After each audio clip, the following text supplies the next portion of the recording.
हरे कृष्णा, जय काल भैरव, जय माँ काली। तो आज टॉपिक है सुबह सुबह कोई आपके बारे में क्या सोच रहा है।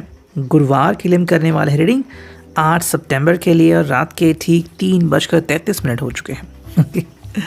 तो मैंने रीडिंग की शुरुआत की है। सही भी क्यों, हमारे सामने तीन ऑब्जेक्ट्स, ये है एवलॉन मैजिक, फिर है टैरो और फिर है स्टारलाइट। ठीक है, तो चलो पहले देखते हैं कि एवलॉन मैजिक से हमें क्या रीडिंग मिलती है। ठीक है, सो शफल द कार्ड्स, देखते हैं हमें क्या रीडिंग मिलती है। हमें बस कुछ ही कार्ड चुनने हैं। ठीक है, चलो ये एक पहला कार्ड आ गया रैबिट वाला, और देखते हैं कौन से कार्ड्स। ठीक है, ये क्रो। चलो तो 4 कार्ड आ चुके हैं फ्रॉम द एवलॉन मैजिक, देखते हैं वो क्या है। Okay, so the first one is of the rabbit. Rabbit हमें क्या बता रहा है, देखते हैं यहाँ पे। Life will support the vision you have for yourself, make it the best it can be.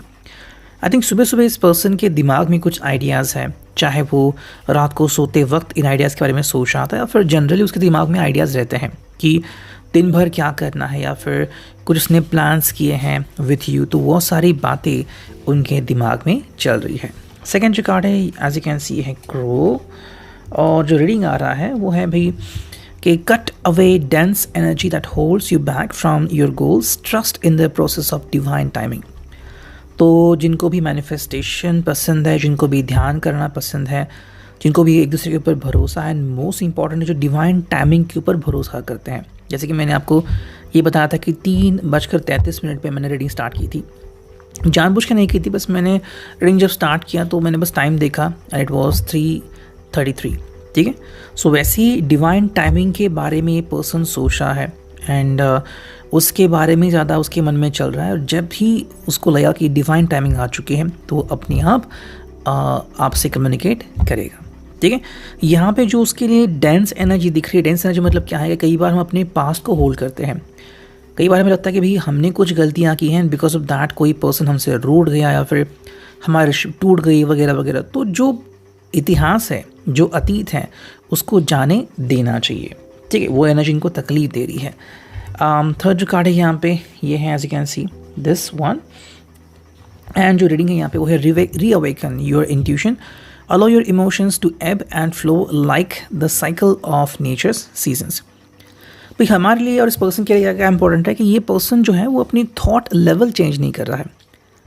देखो इमोशंस जो होते हैं वो मौसम की तरह बदलने चाहिए। जैसे कि मौसम अभी गर्मी आएगी, फिर विंटर आता है, मतलब ये सब चलता रहता है। गर्मी है, फिर बारिश है, फिर विंटर है, एवरीथिंग गोज ऑन। तो ये जो चक्र है वैसे इमोशंस बहने चाहिए कि आप को कोई चीज़ बुरी लगी, फिर आप न्यूट्रल हो गए, फिर आप हंसने लगे। तो ये चीज़ें होती रहती हैं ज़िंदगी में। जब तक ये चीज़ें होती रहेंगी आपके एक्सप्रेशंस बहते रहेंगे and you will be like lively forever. कहीं ना कहीं ये पर्सन स्टक हो चुका, और वही हमें दिखा कि कहीं ना कहीं अपने ज़िंदगी में किसी एनर्जी के साथ अटका हुआ और उससे बाहर नहीं निकल सका है। तो ये उसके लिए कार्ड है। जो फोर्थ कार्ड है वो है it is only when we accept vulnerability that we are truly brave, rise above your fears. तो फोर्थ कार्ड बहुत ही इंपॉर्टेंट है। कहीं ना कहीं किसी बात की चिंता है इस व्यक्ति को, फिर डर लगता है। ठीक है, जैसे कि डर हो सकता है कि कहीं आपको लूज़ ना कर दे, कहीं आप उसे छोड़ के ना चले जाए, या फिर रिगार्डिंग फ्यूचर अगर उसने उसके पास इतने फंड्स नहीं हैं, ठीक है, या फिर रहने के लिए उतनी जगह नहीं, तो क्या होगा। तो कहीं ना कहीं सोच जो है उसकी वो लिमिटेड है एंड बिकॉज ऑफ दैट उसको तकलीफ हो रही है। And we can not blame the person simply because आप भी वहाँ पे आते हो। अगर आपने उनको अच्छा सपोर्ट किया तो इनकी सोच जो है वो कहीं ना कहीं मैच्योर हो सकती है और आप दोनों मिलके कोई ना कोई सोल्यूशन निकाल सकते हैं। और इतना ही टारो से हमें क्या रीडिंग मिलती है। ठीक है, करते हैं कार्ड्स की शफलिंग 2 बार की और 2 बार करते हैं एंड दैट्स इट। अब देखते हैं हमें टारो से क्या रीडिंग मिलती है। 1 2 3 4, चलो 5, या गया 6 और 7। ठीक है, तो 7 कार्ड्स हमने लिए हैं, देखते हैं कि हमें क्या रीडिंग मिलता है। ओके, सो जो पहला कार्ड है एज यू कैन सी ये है 3 of pentacles, taurus, Virgo, Capricorn. शुरुआत में तो मेरे हिसाब से इसका ध्यान जो है वो एक्चुअली अपने काम के ऊपर रहता है, बिकॉज ऑफ दैट ये अपने काम के प्रति काफ़ी सजग है, यानी कि लॉयल्टी है, ऑनेस्टी। और अगर आपको कोई बहुत ही ऑनेस्ट प्रामाणिक व्यक्ति चाहिए तो हाँ ये उनमें से एक हो सकते हैं। सेकंड जो कार्ड है यहाँ पे वो है 2 of cups, cancer, Scorpio, Pisces. हाँ, इनके दिल में ये चीज़ें चलती रहती हैं, बट अगेन यहाँ पे डिफरेंस आते हैं कि ऐसे लोग जो सिर्फ सोचते हैं, जो ख्याल करते हैं, एंड दूसरे लोग कि जो प्रैक्टिकली ये चीज़ें करते हैं। ठीक है, तो मे बी अक्सर केसेस किसी ने किए होंगे और किसी ने नहीं किए हैं। किसी ने किए मतलब वो ज़्यादा लवर हो गया, ऐसा बात नहीं है, लेकिन जब फिर आपका ब्रेकअप होता है तो वो चीज़ें बहुत डिफ़िकल्ट सिचुएशन लाती है, ओके, वो भूलना बहुत डिफ़िकल्ट होता है। इसलिए आई थिंक ये पर्सन अगर ये बातें सोच रहा है तो इसीलिए ये पर्सन आगे इतनी जल्दी नहीं आ रहा। उसके हिसाब से भी चीज़ें सही होनी चाहिए, ओके। ये नहीं कि भाई किसी रीज़न से आप दोनों में झगड़ा हो गया और अब वो जो मेमोरीज है वो एक दूसरे को हॉन्ट कर रही है, तो कहीं ना कहीं मेरे हिसाब से ये पर्सन रिस्पॉन्सिबल बनना चाह रहा है। तो जो कार्ड है night of rods, Aries, Leo, Sachs, ये पर्सन पैशनेट है। May be you could have kissed him, अभी तक नहीं किया है तो डजंट मीन कि ये पर्सन पैशनेट नहीं है, बहुत पैशनेट है, लेकिन ये अपने पैशन को सही जगह देता है, ओके।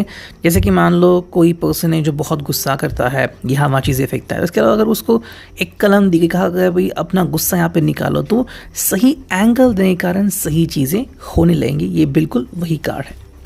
ये जो कार्ड हुआ है डेथ, यानी कि भाई स्कॉर्पियो, वृश्चिक राशि। डेथ का मतलब क्या है? अब यहाँ पे जो रीज़न आता है कि कहीं ना कहीं एक्सप्रेशन यहाँ पे नज़र आते हैं, तो अगर ये पर्सन अपने आप को एक्सप्रेस नहीं कर रहा है तो उसके हालात जो है वो बहुत डिफ़िकल्ट हो सकते हैं, ओके। सो उसके हालात कुछ डिफ़िकल्ट कैसे हो सकते हैं कि पहली बात तो कि चीज़ों के साथ हमें बदलना पड़ता है, ओके। जैसे कि पुराने ज़माने में जो फ़ोन्स थे वो कैसे थे और आज फ़ोन कितने स्लिम और स्लीक हैं और इतने सारे फंक्शंस है, तो दैट इज़ वन थिंग।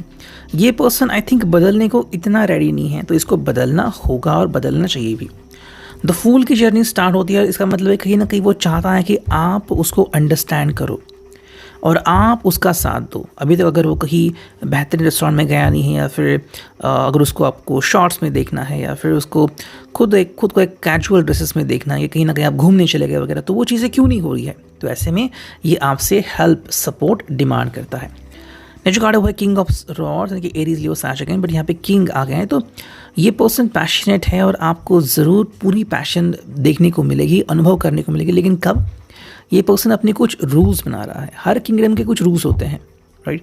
जैसे कि हमें अगर कहीं पे जाना है फॉरेन कंट्री में तो हमें वीज़ा लेना पड़ता है, पासपोर्ट लगता है, बिल्कुल वैसे ही ये पर्सन ने अपने ज़िंदगी के कुछ रूल्स बनाए हैं। तो पहले उस रूल्स को समझो, उसके बाद आप डायरेक्टली इस पर्सन के साथ कम्युनिकेट कर सकते हो। जो लास्ट कार्ड में दिख रहा है वो है द मैजिशियन। और मैजिशियन का मतलब है कि चाहता है कि बदलाव हो जाए, लेकिन कहीं ना कहीं एक्सपेक्ट भी करना है कि ये खुद भी बदलाव करे अपनी ज़िंदगी में, ना कि सिर्फ ज़िंदगी इनके साथ बदलाव करे।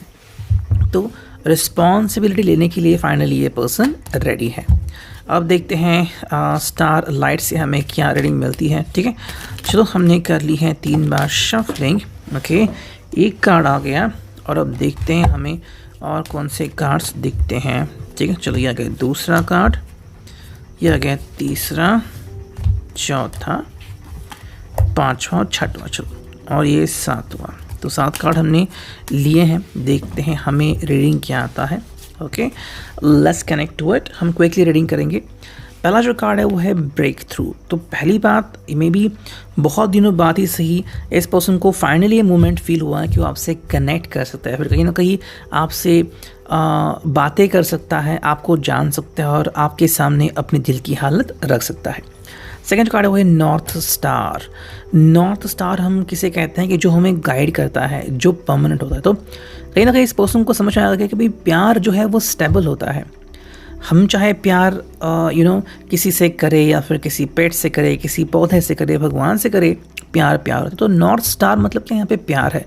तो इस पर्सन ने शायद पहले प्यार करना एक्सेप्ट नहीं किया था, लेकिन अब वो अपनी थिंकिंग बदल रहा है। तो जो कार्ड हुआ है टेक चार्ज।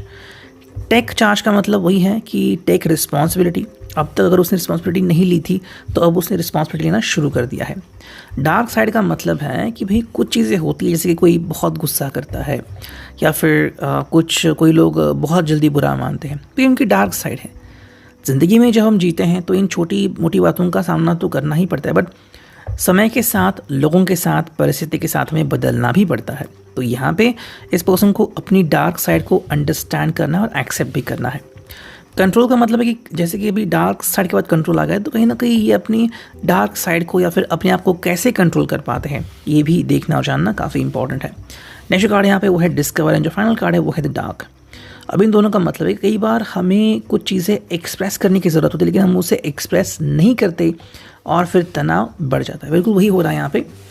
मे बी ये आपसे मिलना चाहते हैं और उनकी जो डार्क साइड है, मे बी ये बहुत ज़्यादा रोमांटिक है, बहुत ज़्यादा पैशनेट है और आपने शायद अब तक इनको जाना नहीं है।